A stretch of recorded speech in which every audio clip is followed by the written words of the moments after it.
And this is Nekros 013 here with Nebula. We're going to do a deck profile of his Dark Magician deck. Greetings, ladies and gentlemen. Before we begin with this deck, I just want to say that this is still in alpha stage. I did a video before with peanut butter and everything like that, but that video will be deleted in replace of this one because this is going to be a lot better quality, and I actually have a cameraman for once. So without any further ado, let's go ahead and show the deck here. First, we're using 3 Chocolate Magician Girls. What she essentially does is that she allows you to discard a Spellcaster, which could be Dark Magician, and to draw 1 card. She's also level 4, which means I can go into rank 4 Exceed monsters if need be. But other than that, she is also a beater. So She's also freaking adorable. Look at her. She's cute. Now, we got 3 Dark Magicians. Of course, they're all different. So that way I can keep track of what's been banished and what's been sent to the graveyard and all. Right. He's essential for the deck, of course. Without him, the deck can't function. It's a Dark Magician deck, I sure hope. Yeah. This is Legion, the Fiend Jester. What he does essentially is that he searches for a Dark Magician a lot faster. When he's sent from the field to the graveyard, you can search from your grave or deck a normal spellcaster monster and add to your hand. Essentially, it's going to be the Dark Magician.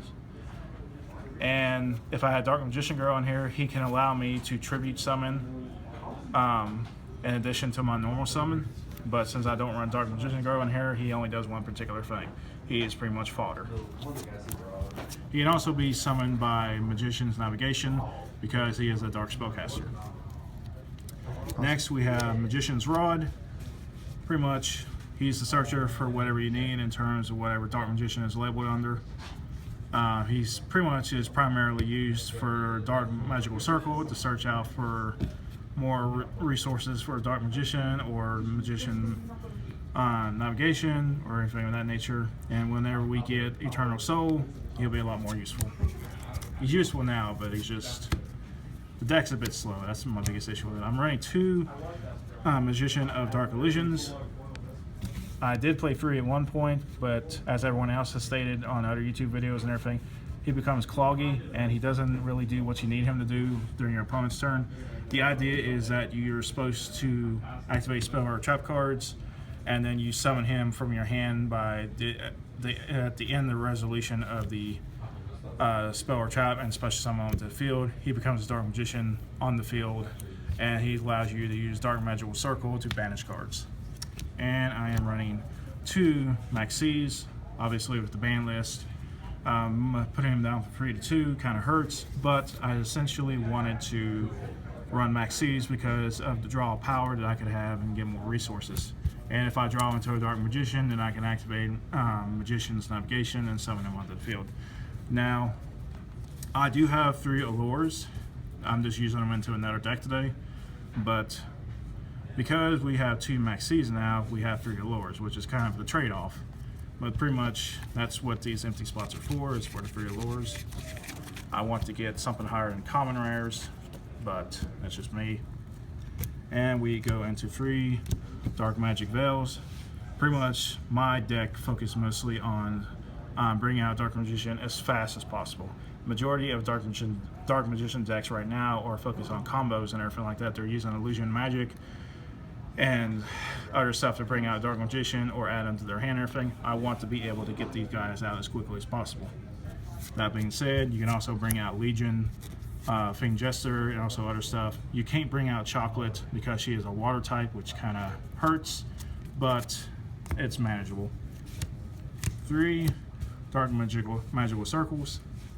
Essentially, you activate it, you search, you look at the top 3 cards at the top of your deck. If there's a card that has Dark Magician in its name or Dark Magician labeled into the text, you can add it to your hand. Anything else is placed back on top of your deck in any order you like to see fit. If you do not find one with Dark Magician and its name or text, you just do it in any order. He also, whenever a Dark Magician is summoned onto the field, you banish a card. It is a targeting effect, so that's the only bad thing about it. 3 Mystical Space Typhoons. Unlike Nekros here, I don't have the availability of Cosmic Cyclones at the moment, but hopefully and in the near future I'll have something at least equal to that relevance. You should definitely pick up Cosmic Cyclone. Super snazzy. Well, whenever they get cheaper, I might consider it. But right now, they're a bit out of my price range. It's understandable. Next, free pod dualities. I've already stated this about card stupidity, and I'm not going to rant about it on this video, but suffice to say, I prefer the free pod dualities over stupidity because we know how greedy can get. And this is the other tech card that is used, which is the Wonder Ones. I wish I had the originals that I had, which was the Ultimates, but I traded those off at Columbus a long time ago before my retirement. But I got these from Ideal 808, and he's always been good at delivering things on time. Within less than 2 days, I got these from him, and he's in Hawaii, and while we're in West Virginia. But the idea combination for this is you use this with a spellcaster, you activate its effect to tribute out the spellcaster and draw 2 cards. When you use that with Legion, the Fiend Jester, not only you draw 2 cards, but you also get Legion's effect to get the Dark Magician from your deck or graveyard back to your hand. So it allows you to open up with plays. Then we got Free Call the Haunted, which will be replaced with Eternal Soul whenever we get it out in November. I believe it's supposed to come out whenever the structure that comes out, but for right now, Free Call Haunted is pretty good. It also combos with the Dark Magicians as in your graveyard for the Dark Magical Circle. And of course, the last card in the lot is Magician's Navigation. Essentially, this card is a bit of a mixed bag. It's a good card, but it's also a bad card in its own. You have to have a Dark Magician in your hand in order to activate it. And you have to special that Dark Magician from your hand to the field, and then special summon a level 7 Dark Spellcaster monster or smaller by level from your deck. Now you can search for like Legion, you can search for illusions, you can search for Magical Rod or Magician's Rod, which you do not want to do. But with Legion, you might be able to get some combinations off. The only two monsters in the deck I cannot search for with this card is Maxi, obviously because he's not a magician, and Chocolate because she is a water type. So that's kind of hard to deal with. But my extra deck for right now is 2 High Magicians and 2 Illusion Magicians. And I don't have anything else right now because, as I said, this deck is an alpha stage, so we are still working on what we can utilize in this deck. I do have some ideas of what I want to do for the extra deck, but for right now, these are the only cards I have in my extra deck. If you have any questions right now, please leave them in the comments below and everything. And Nekros, if you have any questions, I'll gladly answer them right now. No, that's very good. I'm just watching you build the deck. We'll figure it out as we go along, I suppose.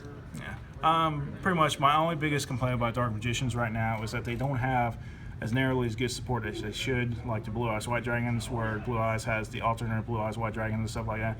However, we have an Illusion Magician Girl that's just been announced on the V-Jump magazine promo, which means within another year's time we'll get into TCG. The question is what rarity she'll be and how she will get her is up to debate.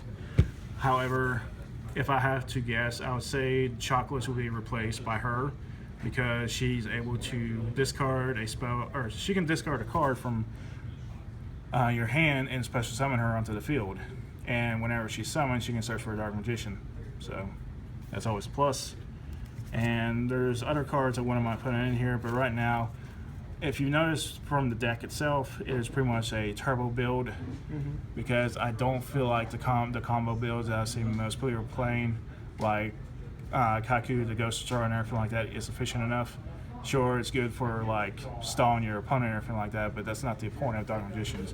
Dark Magician is supposed to mostly, just beat the living tar out of your opponent, even though Blue Eyes White Dragon does at the moment. Depending on what the next format holds, I see Blue Eyes being more powerful than Dark Magician until we get the new stuff in, and then it could go from either way. So right now, Setokava is winning. But hopefully, in the long run, Dark Magicians will eventually get the proper support they need. All in all, I feel like the Dark Magician deck itself could be a fun deck for like casual play and everything like that, but for competitive right now, I just don't see it. And that's pretty much all I have to say. This is Nebula signing out.